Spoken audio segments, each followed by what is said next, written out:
economia de base mais capitalista, em que a terra, ao invés de ser usada para assentamentos indígenas, seria utilizada para fins de produção econômica, né, de produção econômica comercial. Então, assim, no geral, esse é o gargalo, né, que existe aí. E na disciplina, eu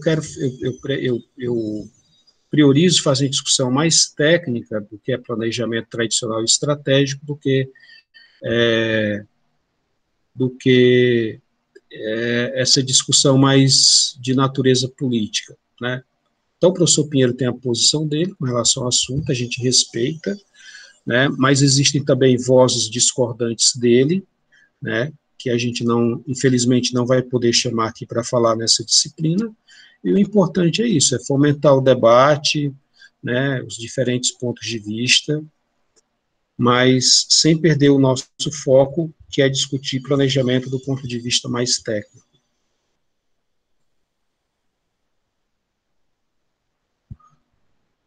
Bom, quando a gente for discutir o texto do Carlos Matos, O Plano como Aposta, eu vou retomar um pouco essa discussão, e lá a gente vai poder fazer algumas discussões, enveredar por alguns debates políticos, né, sempre mostrando aí os dois lados, os três lados, né, a gente pode fazer isso. Mas hoje, como eu tenho essa aula ainda para dar, que é Rumos de Política Econômica, a gente vai deixar essa discussão mais para essa aula, que eu havia planejado já fazer isso, né, deixar mais para essa aula do Carlos Matos, chamado Plano como Aposta, porque aí cabe essa discussão mais política, porque o Carlos Matos vai dizer que planejamento estratégico pode ser feito tanto por partidos de direita, tanto por governos de direita, quanto por governos de esquerda, por governos de centro, né?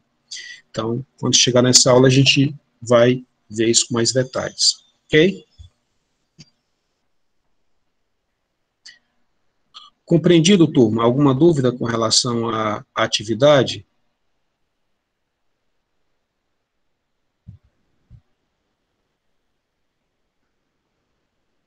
Acho que o silêncio de vocês significa não, né?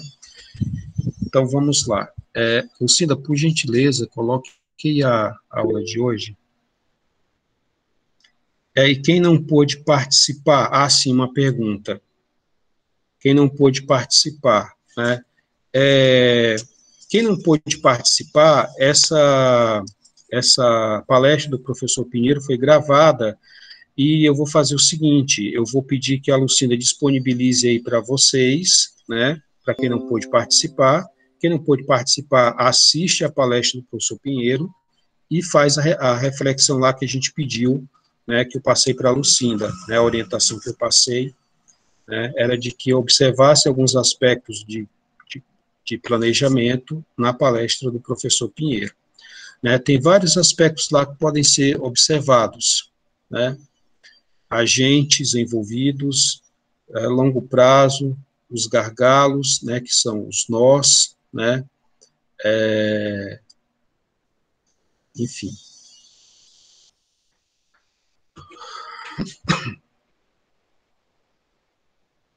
Disponibilizei lá no grupo, isso, a palestra do professor Pedro está disponibilizada no grupo, né, quem não pôde participar no dia, a gente vai liberar aí, sim, vai continuar, mesmo quem não participou no dia, mas fez a atividade, vai estar contando ponto na avaliação. Isso.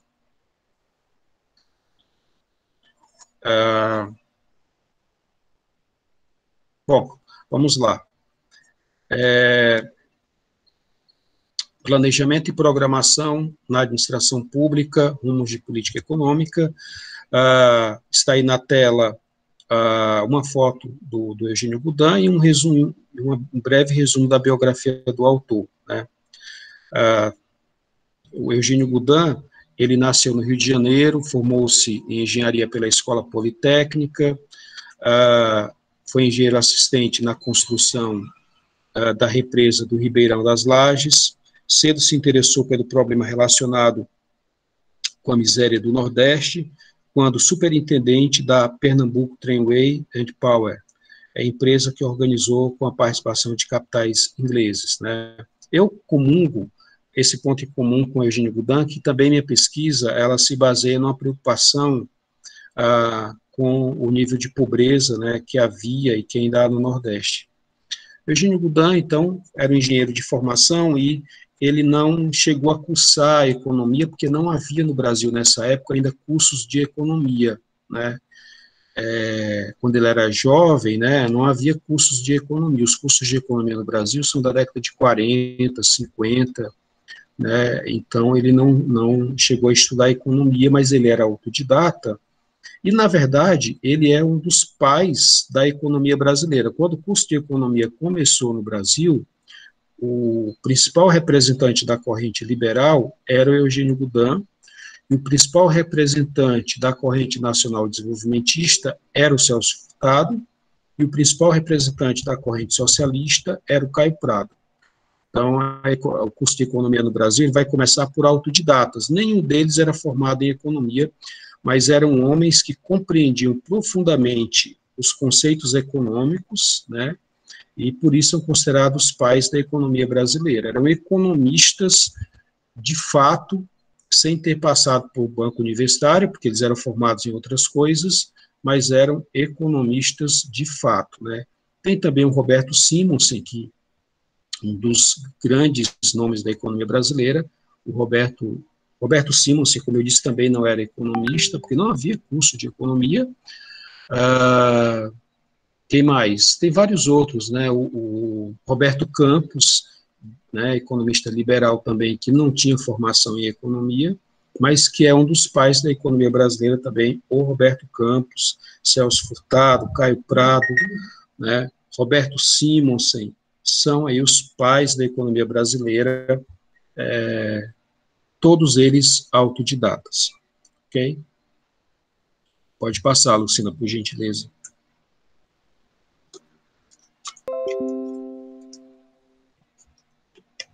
Aí algumas fotos do professor Eugênio Goudin, né, mais jovem.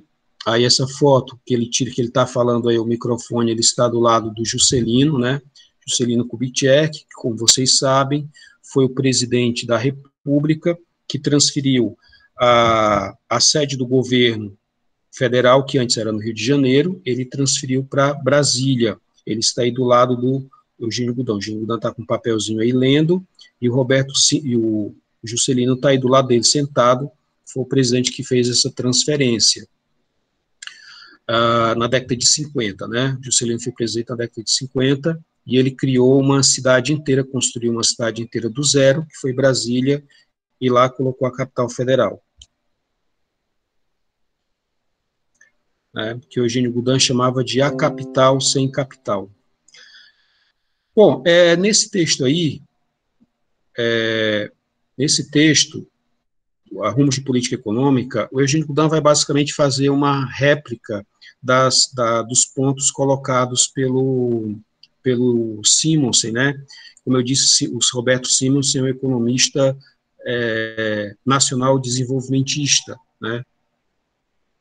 Então ele coloca o seguinte: a missão assinala que alguns pontos para o Brasil se tornar uma nação industrial, alguns pontos fracos, né, do Brasil.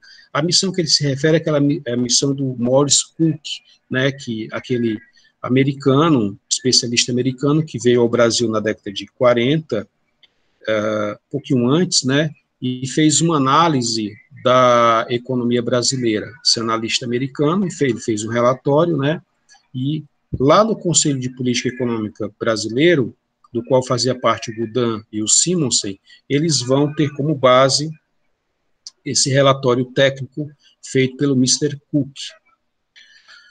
Bom, e o relatório, com relação ao relatório, o Goudin observa o seguinte: a dependência de importação de petróleo, que utilizamos em larga escala em motores industriais, dos automóveis e até para iluminação.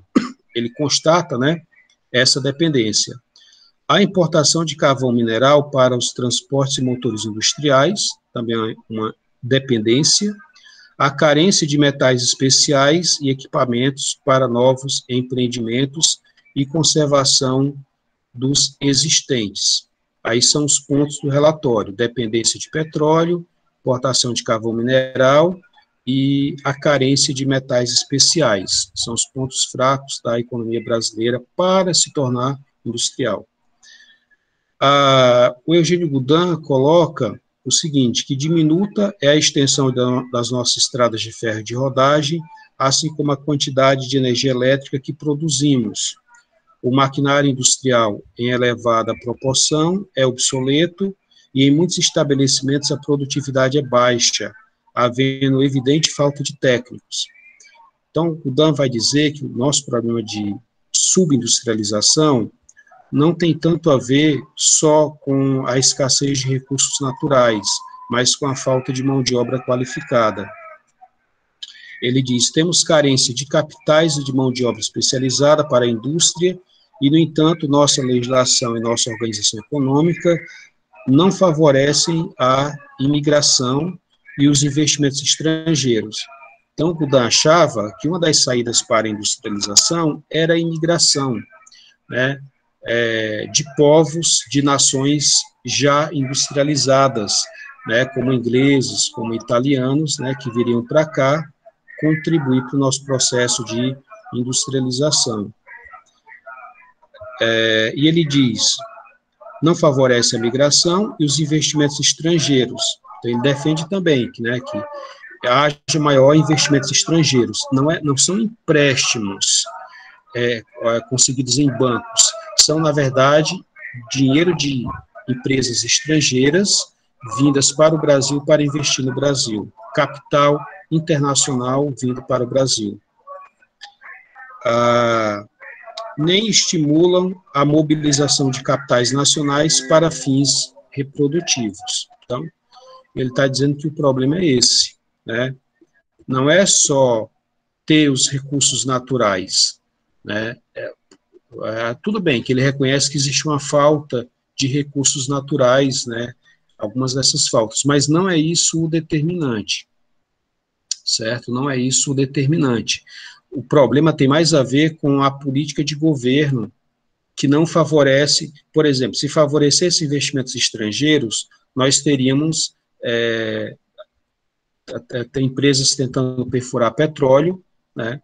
Empresas tentando minerar minerais especiais, porque os minerais especiais existiam, né, como existem até hoje, né? Eles só não eram conhecidos porque não havia investimentos, não havia empresas aqui com capacidade técnica para achar esses metais preciosos, né? Havia petróleo, mas nós não tínhamos uma empresa para perfurar e procurar petróleo. Depois é que o próprio governo federal cria a Petrobras, né? Mas até então não tinha. E depois cria também outra estatal, a Vale do Rio Doce, para achar metais especiais. Então, nosso processo de industrialização, ao invés de se fazer através de capitais estrangeiros, ele foi feito sempre com capitais nacionais e com custo político, né? Com vários custos políticos e econômicos, né? Que nós podemos falar depois um pouco disso. Pode passar, Cinda, por gentileza.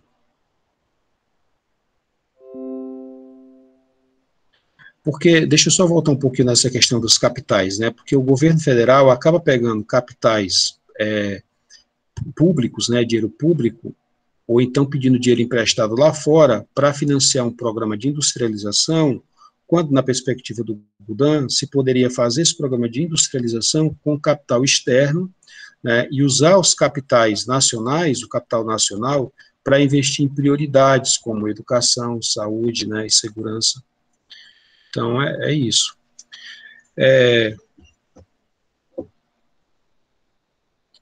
Alguém está pedindo para participar da chamada, vamos deixar aqui. Na idade do aço e do vapor, citando ainda a missão, né, um grave problema que se apresenta no Brasil é a insuficiência de combustíveis requeridos pelas suas indústrias e pelos transportes. O desenvolvimento fraco do uso da energia elétrica é devido, em parte, à política governamental que, por decretos, as empresas elétricas de capital estrangeiro foram proibidas de aumentar as suas instalações.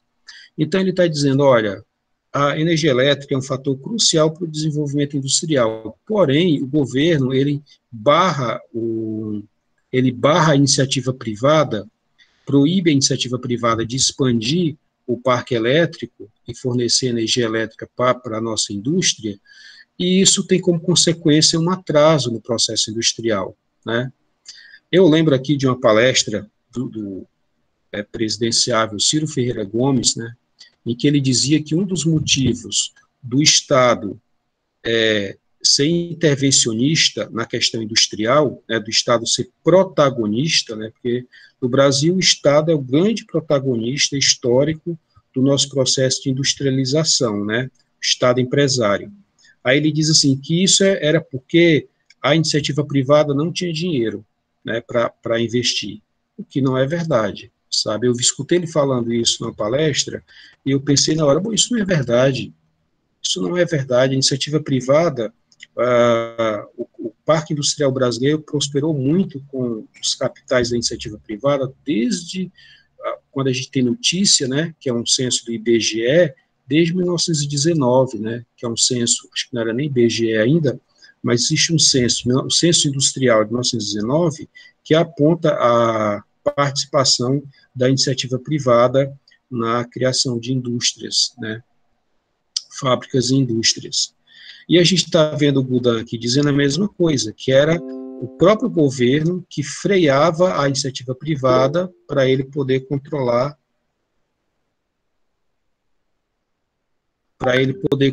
a economia.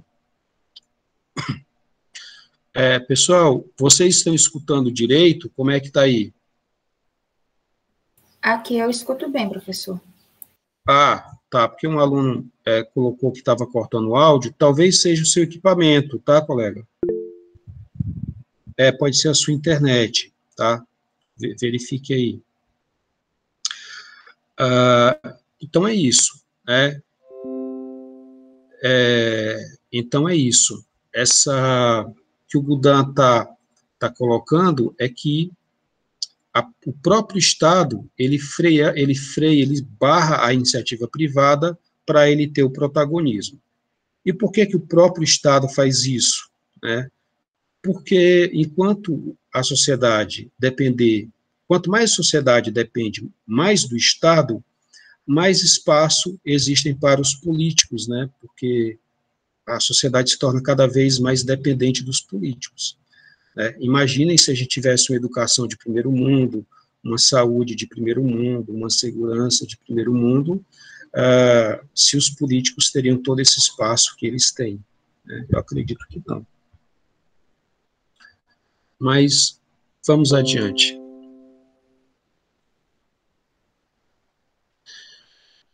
Bom, baixa um pouquinho, Lucina, para mim, por gentileza. Isso, renda nacional, né? Vocês devem se lembrar que a Comissão de Política Econômica, né, da qual participam o Budan e o Simonsen, eles vão fazer esse parecer, eles vão dar pareceres para o governo do Getúlio Vargas, né, o presidente Vargas, com o objetivo, o parecer deles é justamente de como promover, não é nem como promover a industrialização, o parecer deles é como elevar a renda dos brasileiros. A pergunta que o governo federal faz ao Conselho de Política Econômica é como tornar os brasileiros mais robustos financeiramente, né, como botar dinheiro nas mãos do brasileiro, ou seja, como elevar a renda, né. Então, o Simonsen vai dizer que a forma de botar mais dinheiro na conta dos brasileiros, na sua renda, é industrializando o país. Já o Budan vai dizer que não necessariamente, né. Então, mas vamos aqui ainda com relação à renda nacional, né? Segundo o Budan, porque eles fazem o cálculo da renda nacional, aqueles 40 bilhões, né? Segundo o Budan, Simonsen cometeu 4 erros no cálculo da renda nacional, que é somar o valor dos produtos finais com o valor das matérias-primas utilizadas. Por exemplo, se você calcula o valor do couro, você não pode calcular novamente o valor no sapato, porque já foi calculado o valor inicialmente na matéria-prima couro. No cálculo do Simonsen, ele não computava a parcela dos serviços, não entrava no cálculo dele os serviços, no cálculo da renda. Não computava os investimentos, né, os investimentos internos, né, e externos no cálculo da renda. Incluiu o valor das mercadorias importadas do estrangeiro e subtraiu o valor das mercadorias exportadas. Isso também ele não fazia, né? Porque você tem que considerar o valor importado e o valor exportado. É M menos X, né? Que a gente chama em economia M menos X, que é importação menos exportação. M menos X. Então, são esses os 4 erros que ele comete. Outro erro apontado é o fato do valor tomado para a produção ser o valor nas fábricas, nas fazendas e nas minas, sem considerar os tributos, fretes, juros, salários dos intermediários, armazéns e despesas de varejo. Ele deixou de fora o preço dos fretes, o cálculo dos fretes, que o frete é um valor que interfere no valor do produto, né? O cálculo da renda nacional proposto pelo Ministério do Trabalho foi copiado de um método de cálculo feito há muitos anos por Josiah Stamp, para o caso da Inglaterra, que na época não dispunha dos elementos estatísticos necessários para a realização de um cálculo correto. Então ele diz, cálculo correto da renda nacional. Certo? Qual seria o cálculo correto da renda nacional? O Goudin estabelece essa fórmula aí em 1940, né, vamos dizer assim, década de 40, e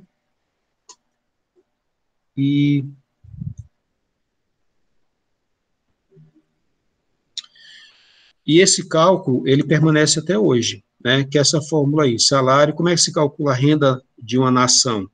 A renda nacional, né? Você calcula salários, mais juros, mais lucros, mais aluguéis, né? Os salários que você recebe, os juros que você recebe por algum dinheiro emprestado, os lucros da sua empresa, os aluguéis dos seus imóveis, mais X menos M, né? Que é exportação menos importação, menos juros e dividendos, que juros e dividendos tanto pagos por empréstimos no exterior, quanto juros e dividendos pagos quando o governo pega dinheiro emprestado internamente. Então, essa é a fórmula aí para se calcular a renda nacional. Pode passar, Lucinda.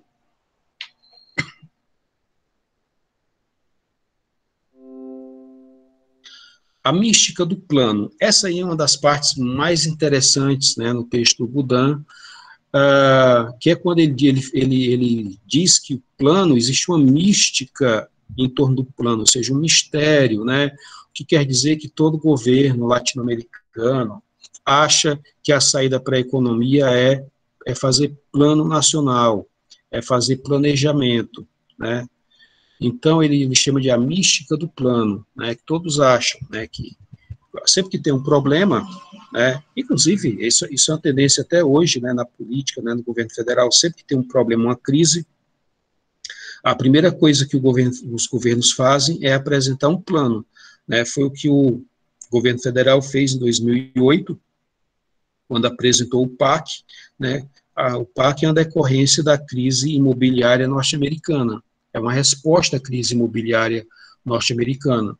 Então, com medo de ser afetado pela crise, né, o governo, respondendo aos repórteres, né, disse, não, vamos fazer um plano, né, e para o Brasil enfrentar a crise.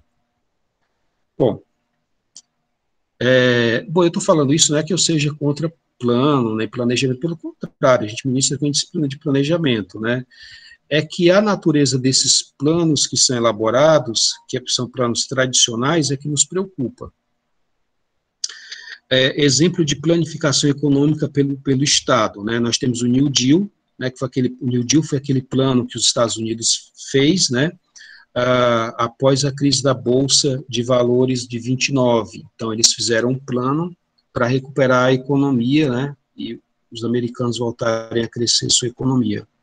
Aí teve ditadura na Itália e em Portugal, né, as ditaduras italianas e portuguesas, assim que assumiram, fizeram planos nacionais.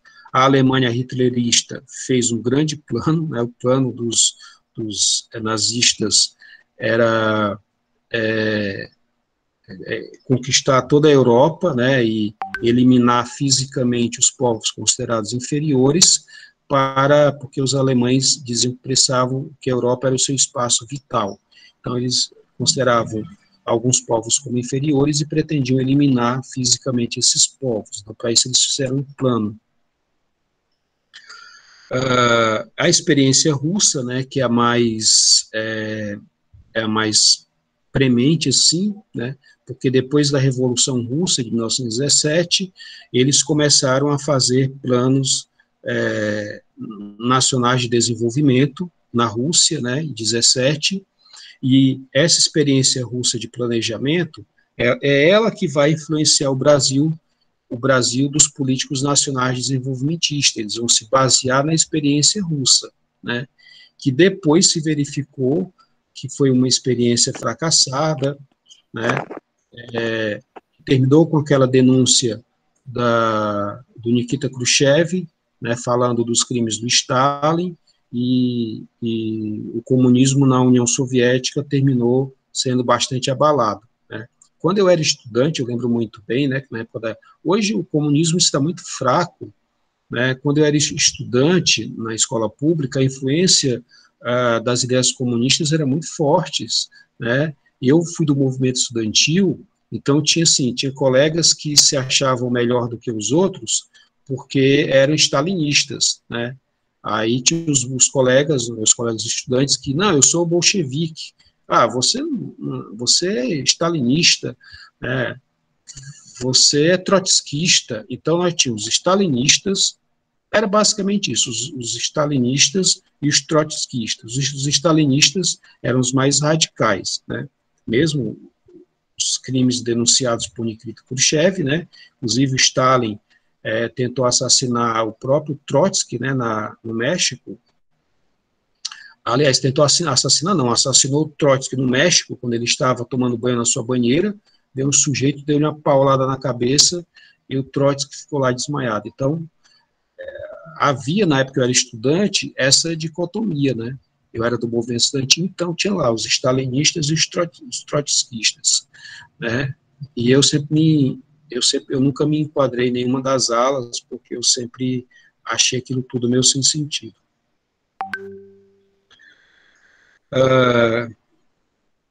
Bom, pode passar, Lucila, por gentileza.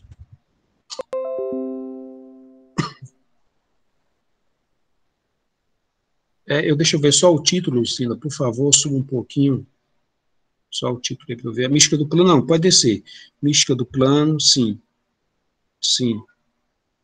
Não, pode passar para o próximo ponto, que é as esferas de ação do Estado e da economia privada, né? O Goudin, ele diz o seguinte: se é para a democracia e a economia liberal que o país deseja caminhar, vejo que ele está conjecturando, se é para a democracia e a economia liberal que o país deseja caminhar, então urge, ou seja, é importante, é urgente, mudar de rumo e, ao invés de ampliar ainda mais o campo industrial do Estado, deve, ao contrário, fazer voltar a economia privada às empresas industriais em mãos do governo. Então, o que ele está dizendo é o seguinte: se é para formar uma economia liberal e democrática, se o desejo é ir para esse caminho, então deve-se reduzir a quantidade de empresas estatais na área industrial nas mãos do Estado e entregar para a iniciativa privada via privatização, vender essas empresas. Não é dar para a iniciativa privada, é vender, pegar o dinheiro e investir em outras coisas que são consideradas prioridades para a sociedade, como saúde e educação. Então, ele vai discutir, ele está discutindo exatamente isso, né? As esferas de ação do Estado e da economia privada. Então, os liberais, quando eles assumem o governo, eles tendem a privatizar, pegar as empresas e privatizar, as empresas estatais, né, e focar nas prioridades, que são educação, saúde e segurança. Quando o governo é nacional desenvolvimentista, como foi o caso do governo Lula, né, do governo Collor mais ou menos, né, do governo do Sarney, né, do Sarney para trás você só tem governos nacionais desenvolvimentistas, né, o Brasil teve pouquíssimas experiências de governos liberais, uma foi o do Collor, que uma coisa mal feita, né, não pode nem chamar aquilo exatamente de liberal, né, o Collor nem partido tinha, era uma coisa bem confusa. Depois nós tivemos o governo do presidente Fernando Henrique, né, que adotou algumas medidas liberais, mas não se pode dizer que o governo do presidente Fernando Henrique fosse um governo liberal, né, mas um governo que tomou algumas medidas liberais, né, pode-se dizer assim, mas não foi um governo completamente liberal, porque ele é um social-democrata, né, um social-democrata não é exatamente um liberal. Mas no governo do presidente Fernando Henrique adotadas algumas medidas liberais importantes, como foi o caso da privatização do sistema Telebrás, né, pelo ministro Sérgio Mota, né, que permitiu a entrada de empresas estrangeiras de telefonia, porque até a gestão do Fernando Henrique era proibida a entrada de empresas estrangeiras de telefonia. Quando se fez uma lei permitindo que elas entrassem, foi que houve essa revolução no sistema telefônico brasileiro, né, que antes um telefone custava 6, 7 mil reais, né, atualizando em valores de hoje. Aliás, era bem mais que isso, eram uns 30 mil reais, né, porque você comprava um apartamento por 90, se tivesse linha, 30 mil era só da linha e 60 o apartamento. Então, a linha telefônica quase ninguém tinha, né, só as pessoas de classe média alta, ou ricos, né, e ninguém tinha telefone fixo, ninguém tinha, eram poucas famílias que tinham, né, classe média não tinha telefone fixo.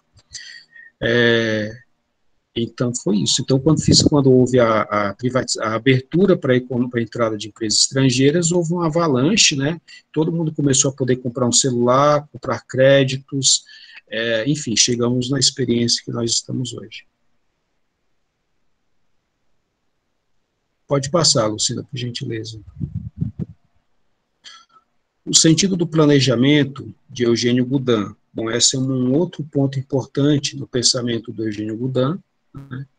Eu disse para vocês que o Eugênio Goudin foi o engenheiro que fez a barragem do Açude a Acarape do Meio, já falei com vocês sobre isso. Quem é aqui do Acarape? Não, professor. Vocês sabiam que o Eugênio Goudin foi o engenheiro que fez esse açude, né, um dos maiores açudes, né, daqui da região,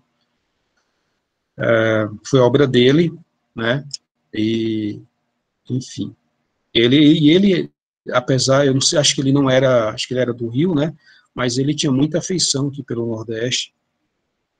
Bom, o sentido do planejamento, então, para o Goudin, né, o Brasil necessita de uma colaboração inteligente e eficaz do Estado para o progresso da economia, ainda mais na conjuntura em que encontrava, onde era premente a necessidade de uma série de medidas legislativas e administrativas capazes de permitir facilitar a expansão e o progresso econômico do país. Então, assim, na prática, o que o Eugênio Goudin vai dizer qual é o papel do Estado na economia, né, em relação à economia. O papel do Estado não é ser empresário, ter uma porção de empresas. O papel do Estado é estabelecer as regras do jogo, mas não jogar o jogo. Então, quando o Estado tem empresas, ele está tentando jogar o jogo. Ele não deveria fazer isso. Ele deveria apenas ser uma espécie de árbitro, né, que vai regulamentar, que vai fiscalizar as regras do jogo, e não tentar participar do jogo, porque ele apresenta dois handicaps, né? O que são handicaps? O Estado apresenta dois handicaps, são atrasos, ele é ou insuficiências, ele é ineficiente em dois aspectos, que ele vai falar mais para frente. Pode passar, Lucinda.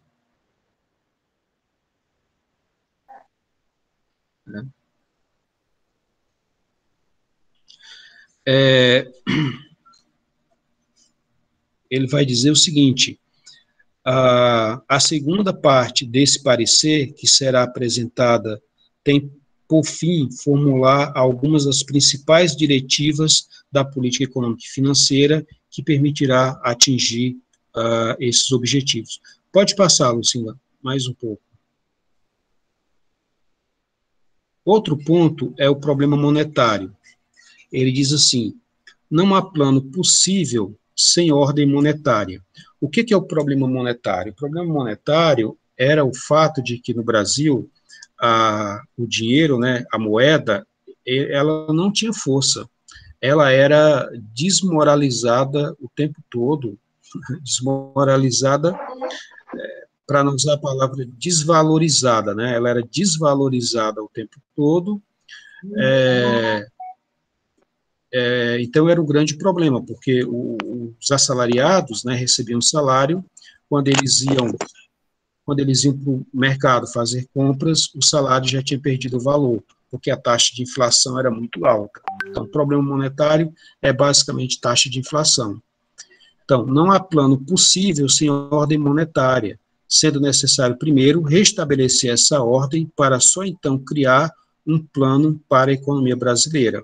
Primeira coisa que ele vai dizer é isso: precisa organizar a ordem monetária. Então, por exemplo, só com o governo do presidente Fernando Henrique foi que esse problema foi resolvido, né, com o Plano Real.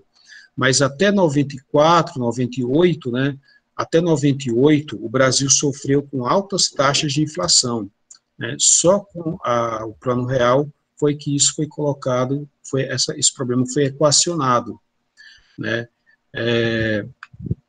E o Plano Real, ele teve a ver com uma série de medidas liberais, né, que aumentaram o nível de concorrência no Brasil e permitiram a equalização do valor da moeda, né, porque um dos problemas da inflação é a falta de concorrência, são os monopólios. Por exemplo, o monopólio sobre o setor de telefonia, o monopólio sobre o setor de telefonia implica em telefones muito, na compra de pulsos, né, telefônicos muito caros, né. O monopólio no setor industrial implica que produtos da área industrial vão ficar muito caros para o brasileiro. A falta de concorrência vai encarecer o preço de bicicletas, de carros, né. Então, foi somente com a quebra de vários monopólios foi que deu uma equacionada no preço da inflação. Somente com a quebra dos monopólios. Sana, acho que seu microfone está ligado, por gentileza, desligue, está atrapalhando aqui somente com... Sana, seu microfone está ligado.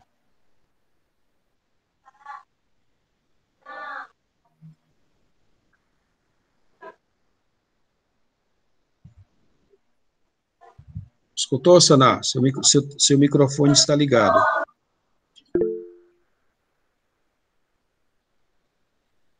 Sim, pode falar. Sana, pode falar.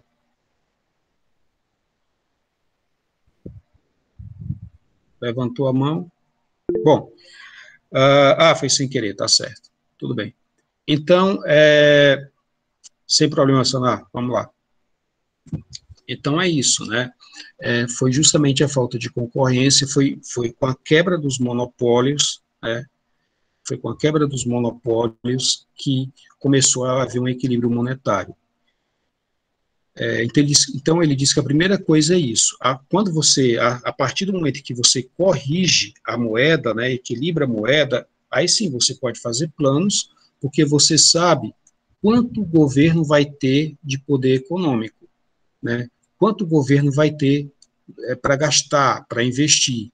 Porque a própria carga tributária federal arrecadada, ela se desvalorizava rapidamente, né? Então, quando você tem essa definição da moeda, de quanto vale a moeda, isso é o primeiro passo para se fazer planejamento. Então, veja, que a indefinição monetária, o desequilíbrio monetário, era um gargalo fundamental para que os planos, para que qualquer plano de desenvolvimento fosse eficiente. A primeira coisa era isso, né? E que eles não concordavam, né? Eles não concordavam com isso, né?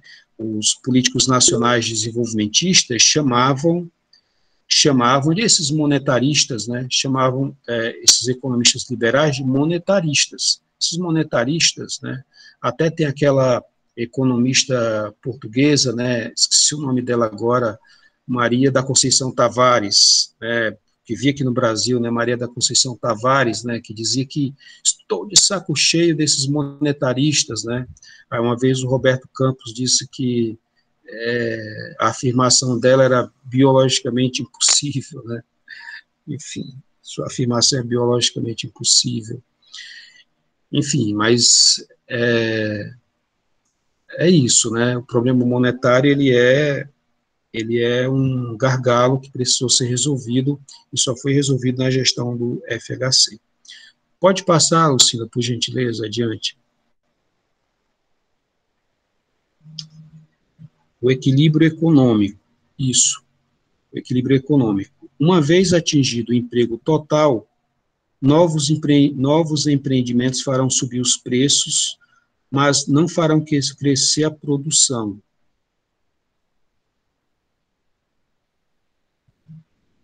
Isso.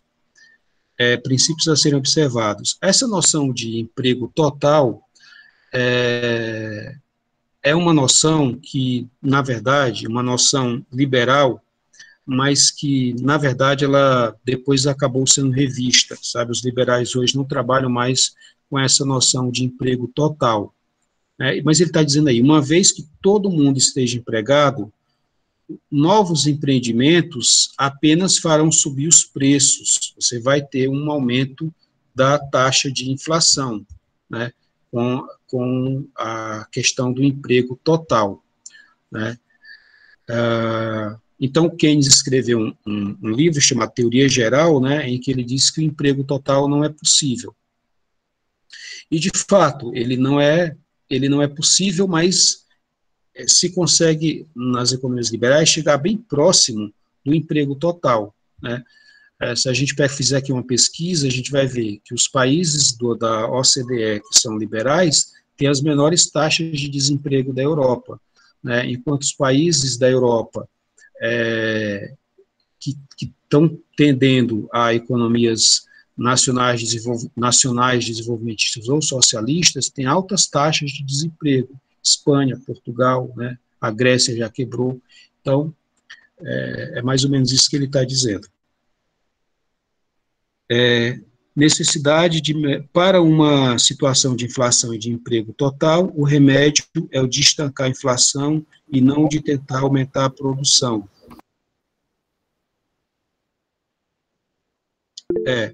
Você precisa estancar a produção através da concorrência, não basta só tentar aumentar a produção, precisa estabelecer uma relação de concorrência. Marildo, sim, pode falar, Marildo. Boa tarde, professor. Boa tarde, colega.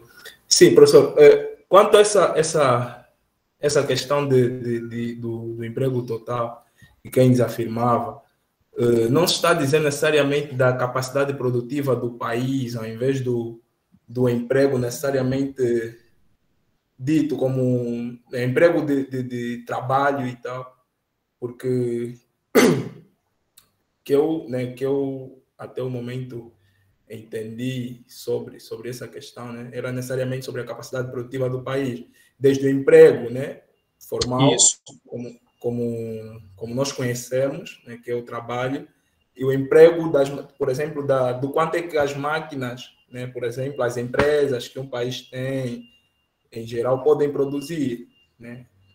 Acho que era mais ou menos sobre isso que ele dizia, que não é possível chegar ao emprego total da capacidade produtiva de um país. Só que o professor cita especificamente sobre o emprego de trabalho, né? Isso. Isso.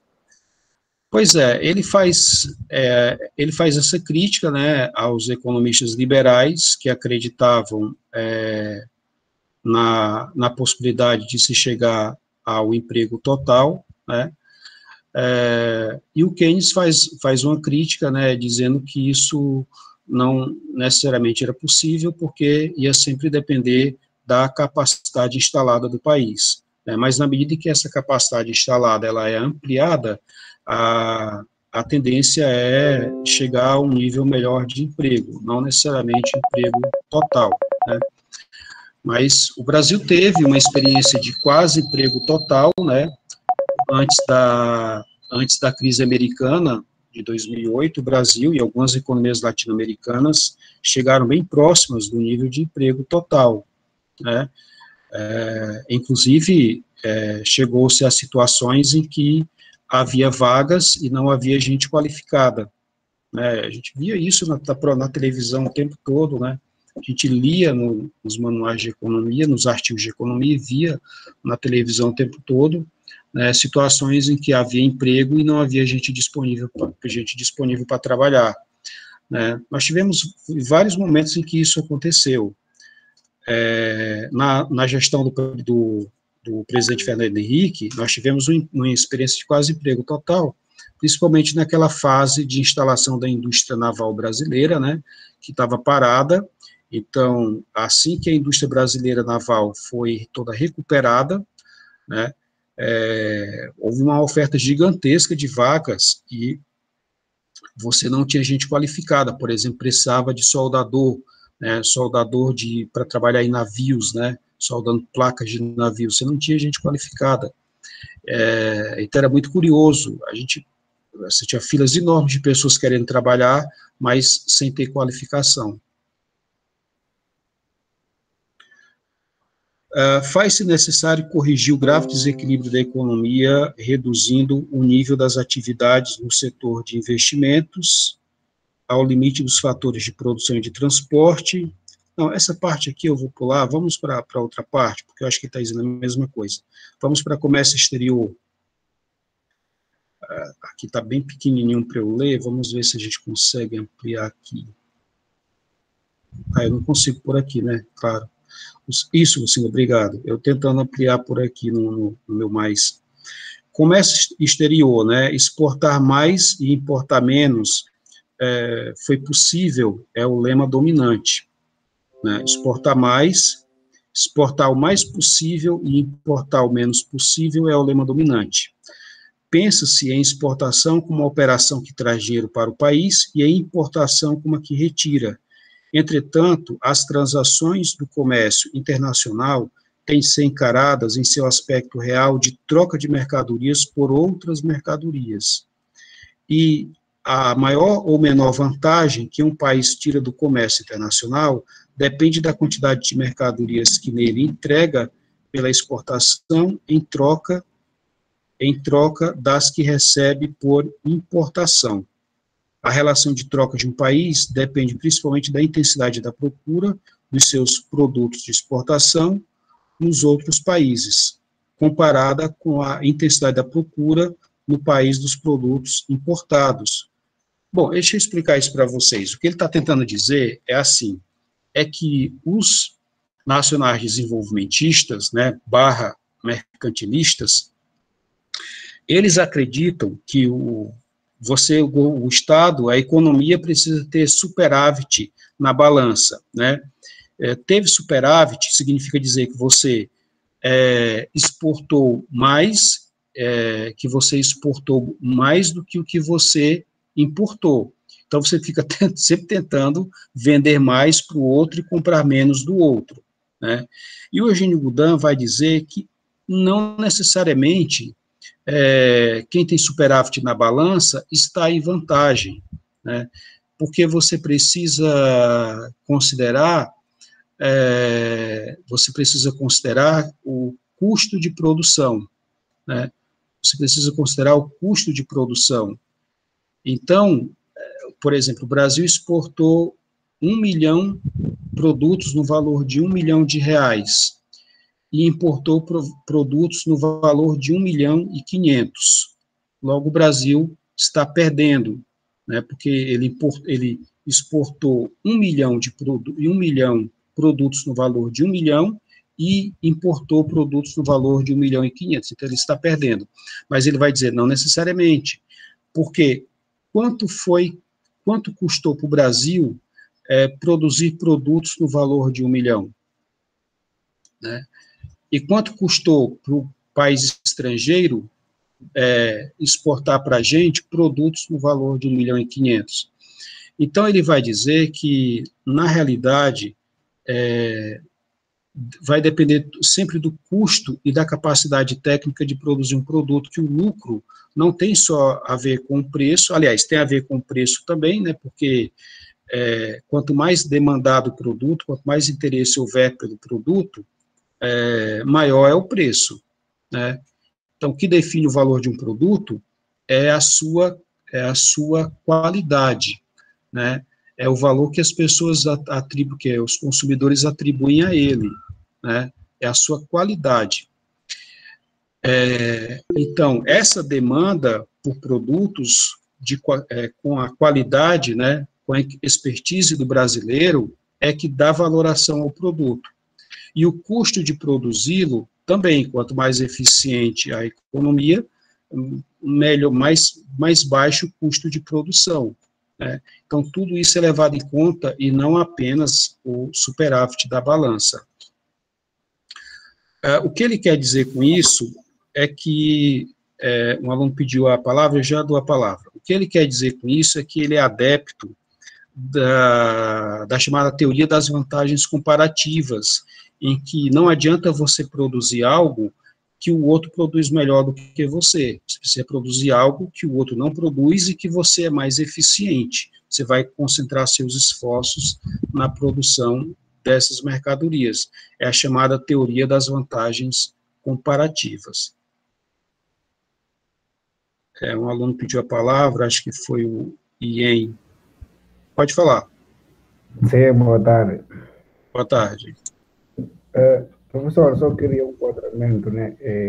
De acordo com o exemplo que você citou em termos da exportação e importação, gostaria de só perguntar neste caso, porque se essa importação, tanto como exportação, se é um produto acabado, ou seja, deve ser um produto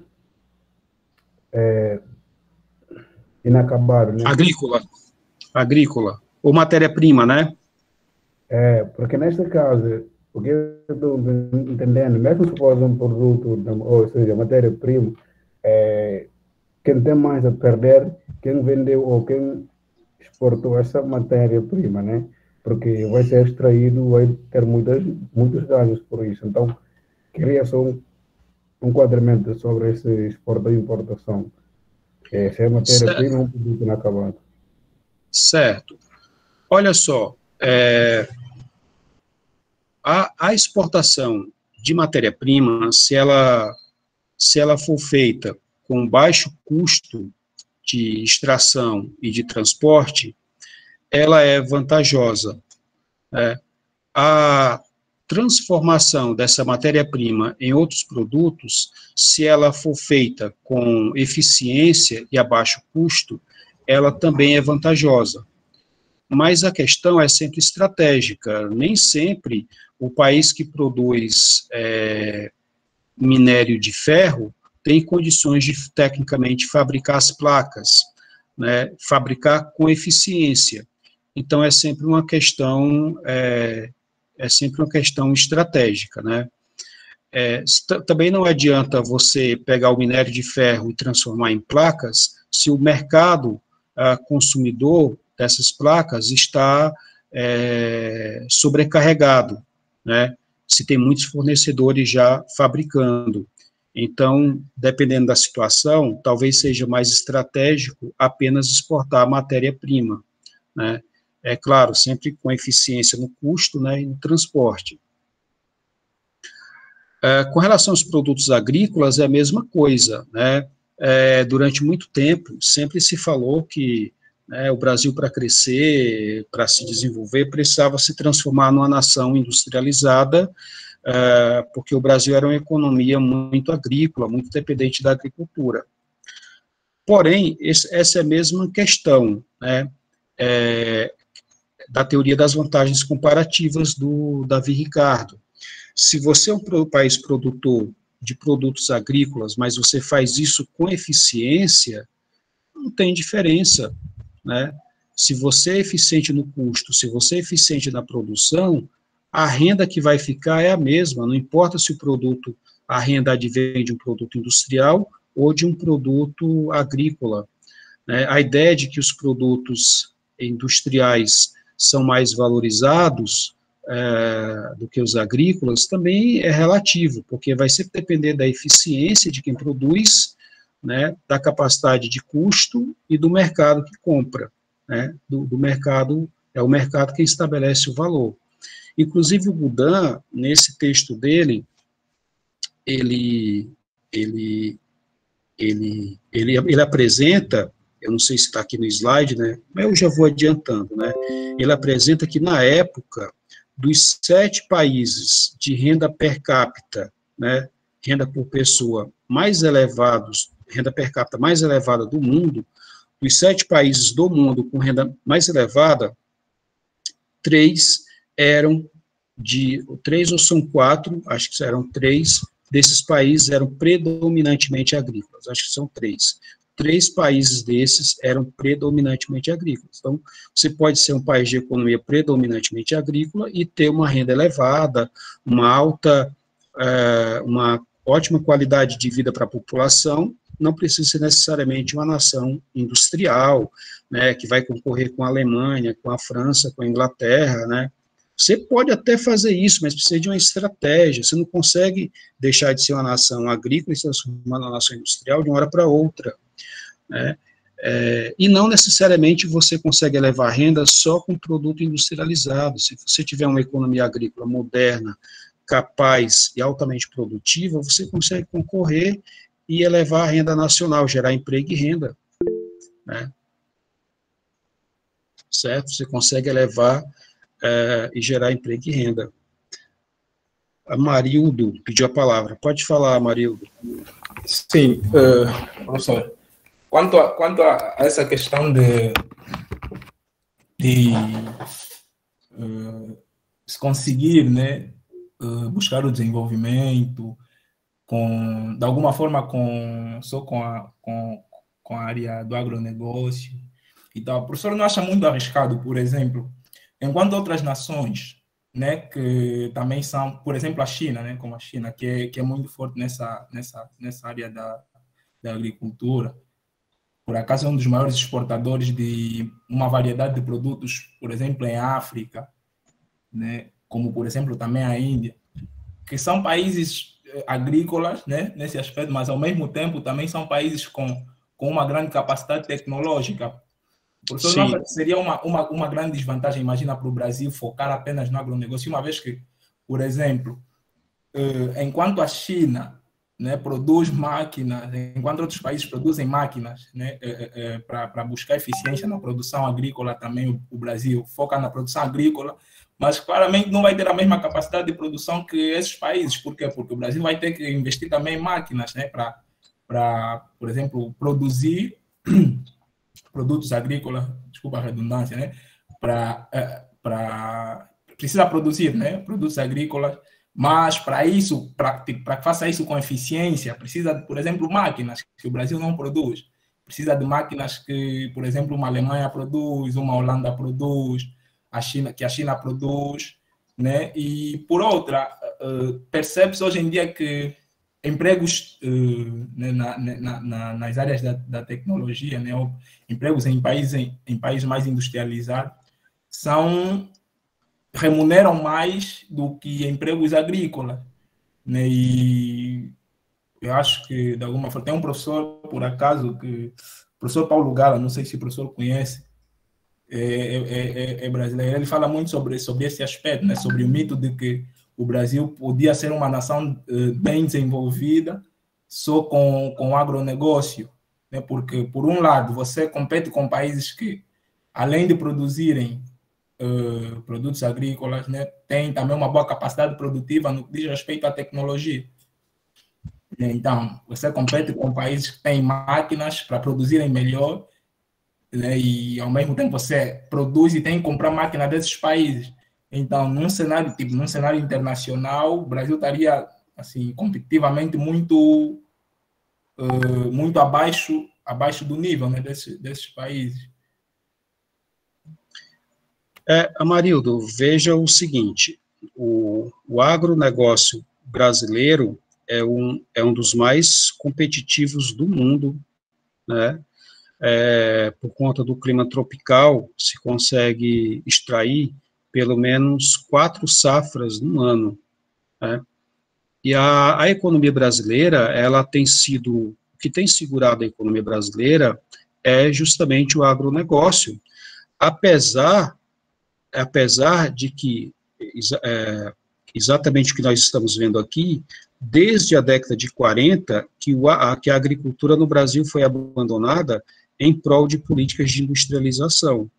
Mesmo com o abandono da agricultura, né, da década de 40 até a década de 90, o que segurou a economia, gerou emprego, gerou renda e segurou a economia foi o PIB agrícola, né? E o Brasil é um dos países mais eficientes na produção agrícola. Aí eu coloco para você o seguinte, se o Brasil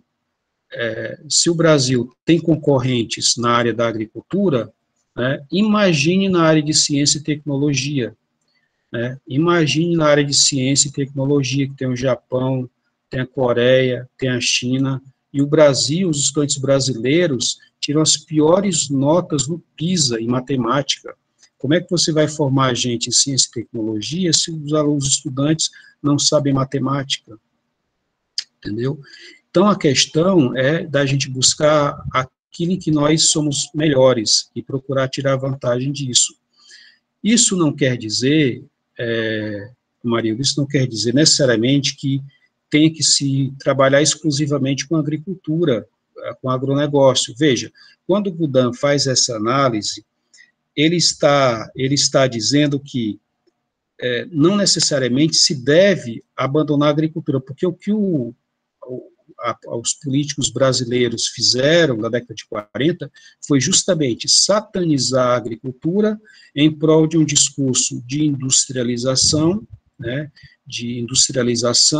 e houve um abandono completo da agricultura, inclusive da agricultura nordestina, né, houve um abandono completo, os recursos todos iam para a industrialização, e uma industrialização toda feita pelo Estado, com empresas estatais, né, o Estado como empresário, criando e fundando empresas estatais para industrializar o Brasil, caso da Petrobras, da Vale do Rio Doce, da Telebrás, né. Então, o Budan não está dizendo que se deve focar exclusivamente na agricultura, né, no agronegócio. Ele está dizendo que a agricultura é um fator fundamental para o desenvolvimento industrial. Por quê? Porque é com os capitais, com o excedente da produção agrícola, que você pode promover a industrialização, né? Nenhum país do mundo tem um historiador marxista. Eu leio, vocês sabem que eu leio de tudo, eu leio tanto os liberais quanto os comunistas, eu leio todos, né? Sempre me leva em conta a qualidade do autor, do intelectual, do que a sua formação ideológica. E tem um historiador marxista chamado Eric Hobsbawm, que ele diz o seguinte, ele diz, está lá na obra A Era do Capital, ele diz, nenhum país do mundo que se industrializou fez isso sem o apoio da agricultura. Está lá na obra O Capital. Nenhum país do mundo que se industrializou fez isso sem o apoio da agricultura. Vamos pegar um exemplo, qual é o estado brasileiro mais industrializado? Quem sabe aí responde. Qual é o estado brasileiro mais industrializado? São Paulo. São Paulo. São Paulo se industrializou com um excedente de capital de qual setor? Qual setor produtivo que gerou capital excedente para financiar a industrialização? Setor cafeeiro, muito bem, Maria Erivanda. Setor cafeeiro. Setor cafeeiro é setor agrícola, né? Setor cafeiro é setor agrícola. Se não fosse o setor cafeeiro, São Paulo não seria o maior parque industrial da América Latina. Sim, professor. Desculpa interromper. Sim, pode falar. Sim, mas eu receio que talvez tenha me feito entender mal. Né? Eu não disse que deva ser ou uma forma ideal, né, de levar as coisas aqui seria, por exemplo, abandonar a agricultura. Sim. Porque eu acredito que é a base de desenvolvimento para qualquer país, é a primeira fase de desenvolvimento econômico de qualquer nação. Sim. E eu acho que, de alguma forma, o Brasil atingiu, né? Assim, o Brasil é um dos maiores produtores agrícolas do mundo e um dos maiores exportadores. Por acaso, é um dos maiores exportadores de produtos agrícolas para a África, né? Para os países africanos. Então, eu acho que, de alguma forma, o Brasil atingiu isso. Né? E como os outros países que alcançaram outros níveis de desenvolvimento também passaram necessariamente pela fase da produção agrícola massiva, né? Mas a seguir vem a questão do desenvolvimento tecnológico mesmo, que é imprescindível, acho que é imprescindível hoje em dia para se competir com outras nações, né? E então acho que seria basicamente uma forma de um cruzamento, né, entre a indústria e a agricultura, porque não se compete internacionalmente fazendo uma agricultura, né, e dependendo necessariamente dos outros países para se importar máquinas, porque máquinas são muito caras, né? E nesse caso está-se levar capital para outras áreas quando poderia ficar aqui no Brasil, né? Se produzisse máquina para esta área, suficiente, né? Porque acho que o Brasil também produz. Sim. Então é basicamente isso que eu estou a dizer. Eu não digo em nenhum momento que... Assim, Entendi, Amarildo. Tá certo, entendi. Eu vou já voltar um pouquinho nesse ponto que você colocou. Eu vou só passar aqui a palavra para o Iena. Iena, pode falar. Tem, professor, mais uma vez de volta, né? Sim. O que eu queria ressaltar aqui é que um país, né, não pode se desenvolver sem olhar pela agricultura, né? Se vejamos quais são as primeiras atividades, né? Digamos que a agricultura é uma das primeiras atividades que o homem fazia, mas ele fazia agricultura para simples sustento. Então, com o decorrer do tempo, o homem vinha produzir com mais quantidade. Então, ele pensou vender ao terceiro, né? Porque nem todas as pessoas tinham possibilidade também de produzir em grosso número. Então, neste caso, o homem pensou fazer a venda da quantidade que ele produziu. Porque imagina uma pessoa produzir arroz que vai alimentar com ele 2, 3 anos, não vale a pena ficar acumulando ali, vale a pena vender e continuar fazendo mais agricultura, acumulando o valor capital. Então, neste caso, o homem não se pode desligar propriamente com a agricultura, né? Então, com o crescimento mundial, e a agricultura ganha muita força, e a agricultura também foi industrializada. Neste caso, apareceu também outra atividade que hoje chamamos de TIC, né? Que é a Tecnologia da Informação e Comunicação, na qual esse TIC permitiu ao homem fazer uma invenção bancária, que por causa da tecnologia que surgiu o banco, o banco surgiu com a necessidade de fazer guardar o nossos bens, né? Pode ser ouro, pode ser cobre, pode ser entre os outros metais, né? E não só o dinheiro que se guarda também lá no banco, não. Guarda também alguns metais como esses que eu acabei de mencionar. Então, neste caso, o Estado que quer desenvolver, a sua primeira observação tem que partir a partir da agricultura. Quando uma agricultura desse país pode dar uma refeição 3 vezes, no mínimo, diário, então, este país já vai ter outra visão ou vai ter outro rumo que vai lhe permitir dar passo em frente. Isso. Era mais ou menos isso que eu queria apontar. Isso. E aí, Ina, essa questão que você coloca, ela é particularmente interessante, principalmente porque nós temos aqui vários estudantes estrangeiros, né, de países como Guiné-Bissau, Angola, Cabo Verde,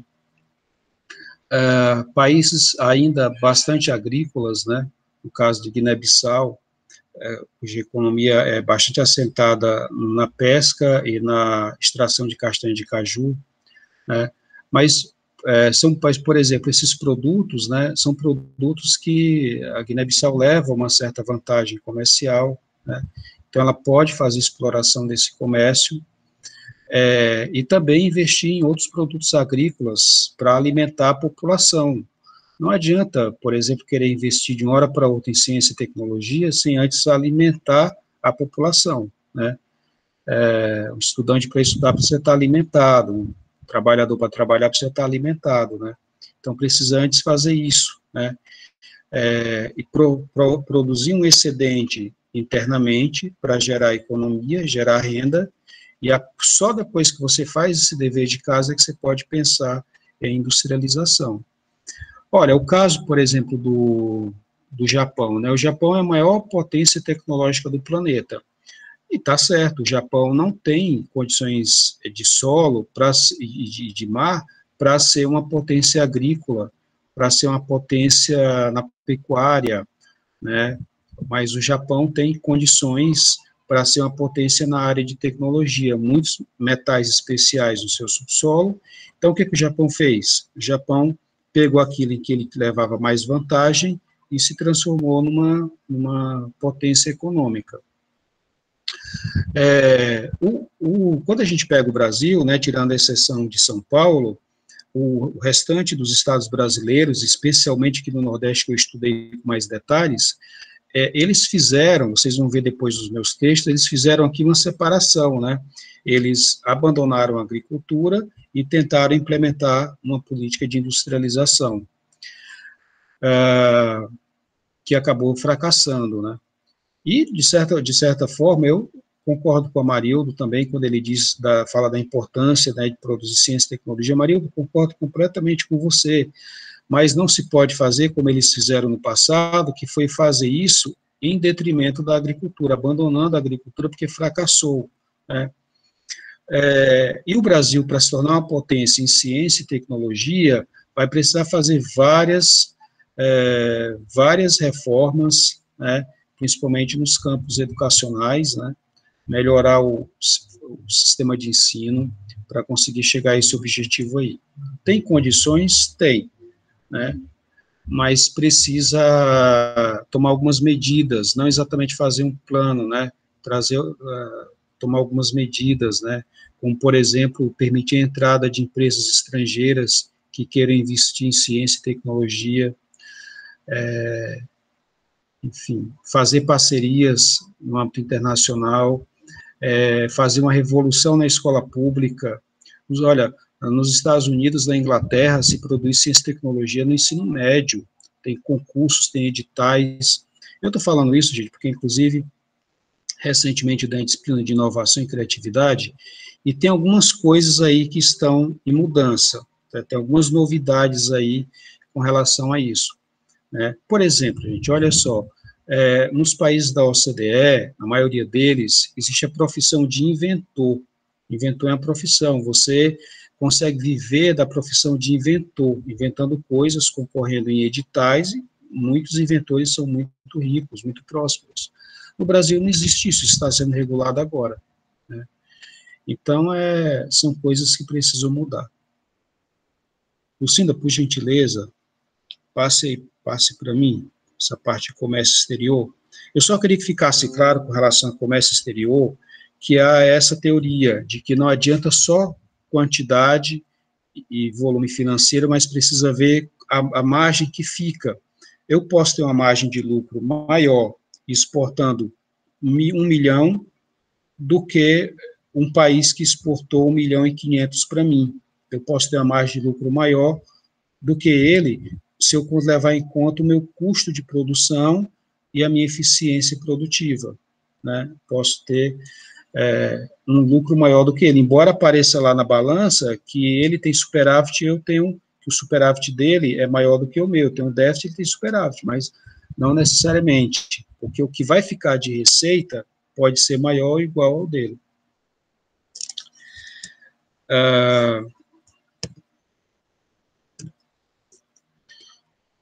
O que o Brasil precisa é aumentar a produtividade agrícola, em vez de menosprezar a única atividade econômica em que demonstra capacidade para produzir vantajosamente, isto é, capacidade para exportar. E se continuar a expandir indústrias que só podem viver sob a proteção das pesadas tarifas aduaneiras e do câmbio cadente, continuará a ser um país pobre ao lado do rico país que é a Argentina. Então ele está dizendo, olha, essa industrialização toda financiada pelo Estado, apoiada pelo Estado, né, ela não consegue competir, né, com outras indústrias, e ela vai acabar gerando mais despesa, né, do que lucro. Ela vai acabar gerando mais despesa, né, que era o caso, por exemplo, da Vale do Rio Doce, quando foi privatizada, era uma empresa que só dava prejuízo. Você tinha que pegar dinheiro da receita dos contribuintes para cobrir o déficit da empresa. A Petrobras também, a empresa que dava muito prejuízo, né, ainda dá, né, muito prejuízo. Você precisa de muito investimento público para manter ela funcionando. O único meio, duas são as condições essenciais para a industrialização, capacidade técnica e capital, né, olha o que ele está dizendo. Então, precisa de capacidade técnica, isso você não consegue formar só com o plano nacional, né, é mais demorado. A capacidade técnica não pode ser adquirida somente através de leituras, mas com observação daqueles que melhor realizam o trabalho que está sendo objeto de estudo e a prática do mesmo.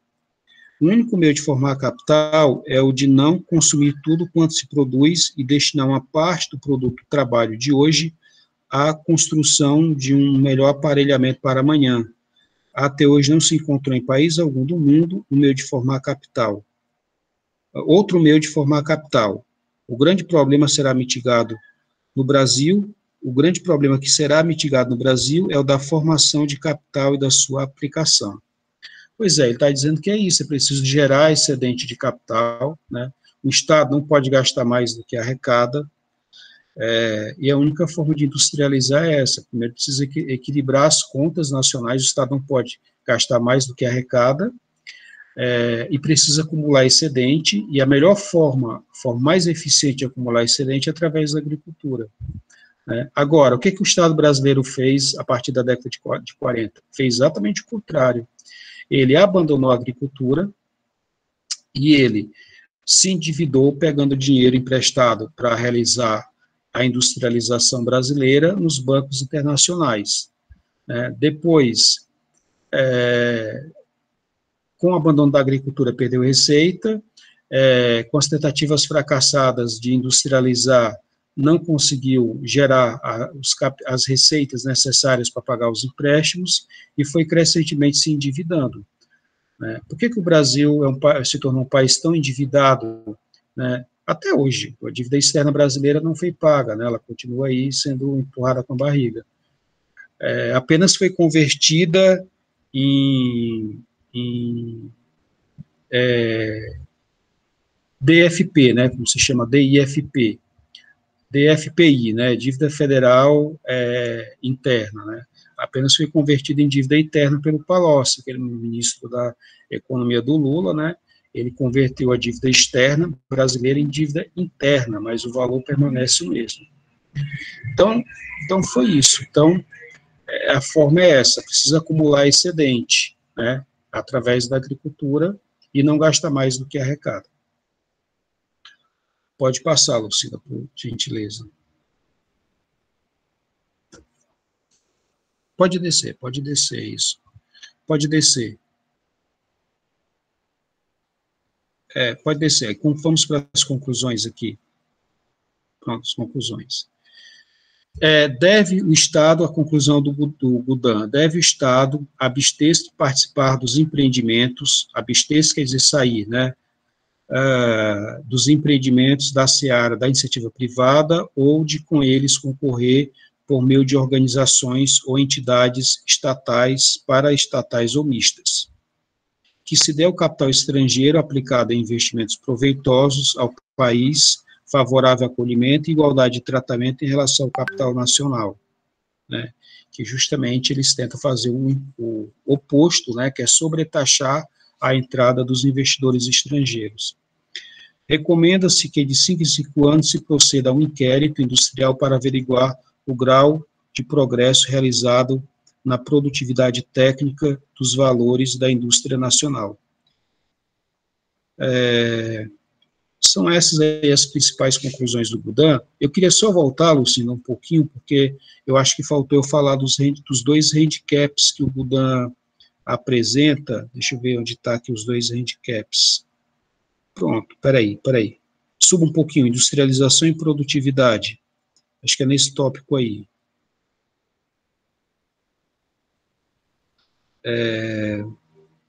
Suba mais um pouquinho.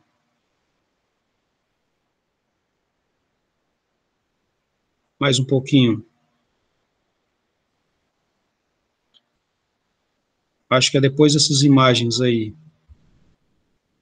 Suba mais um pouquinho.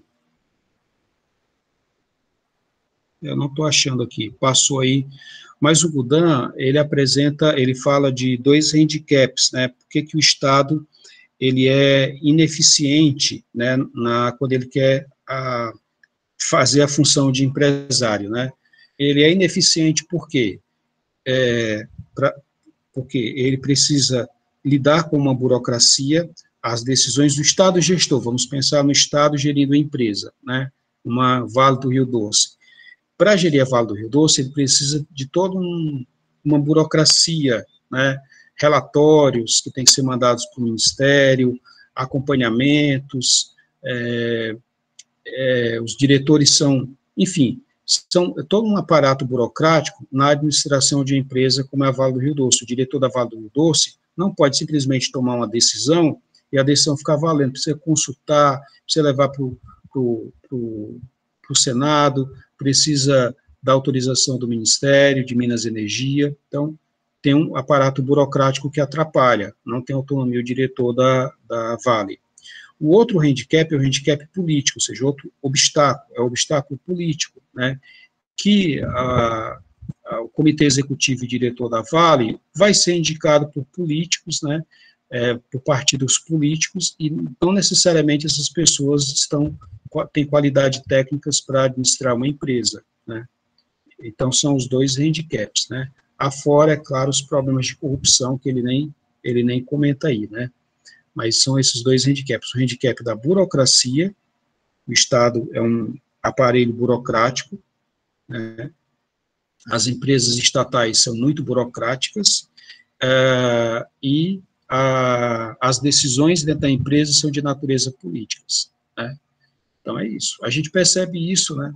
A gente percebe isso, por exemplo, na universidade brasileira, a universidade pública, as coisas são mais lentas para serem resolvidas, porque precisa de todo um aparato burocrático.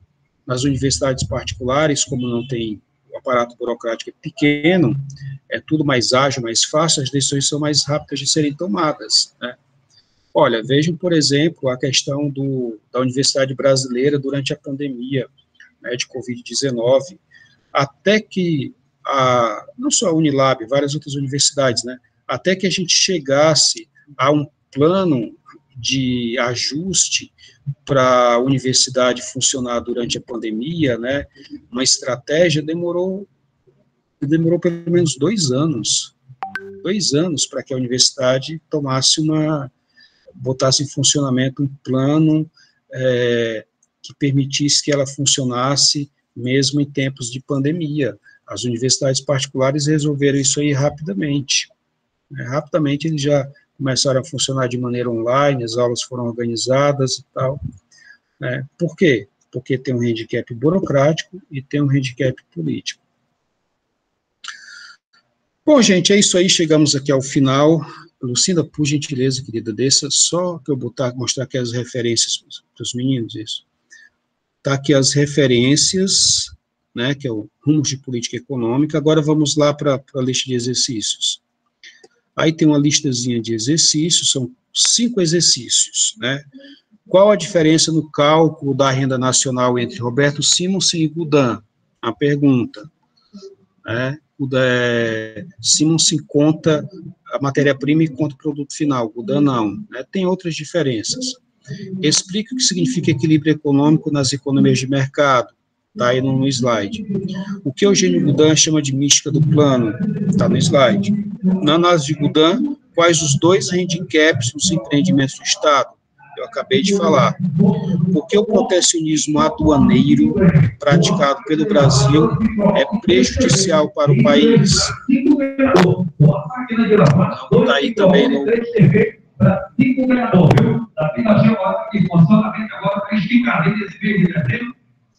Está aí também no material, tá certo? Bom, gente, basicamente é isso. Espero que todos tenham entendido, acompanhado. Se tiver alguma pergunta, eu respondo agora.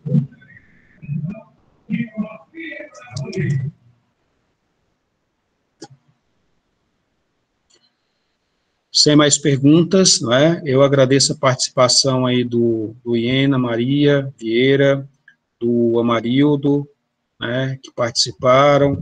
Teve outros alunos que participaram também via chat, né, a Merinda, deixa eu ver o nome daqui da estudante que participou aqui via chat, a Maria Erivanda. Então, agradeço aí a participação de todos vocês. Cada vez que vocês participam, ajuda na minha exposição, né, e também na compreensão de todos, certo? Forte abraço para vocês e até a próxima.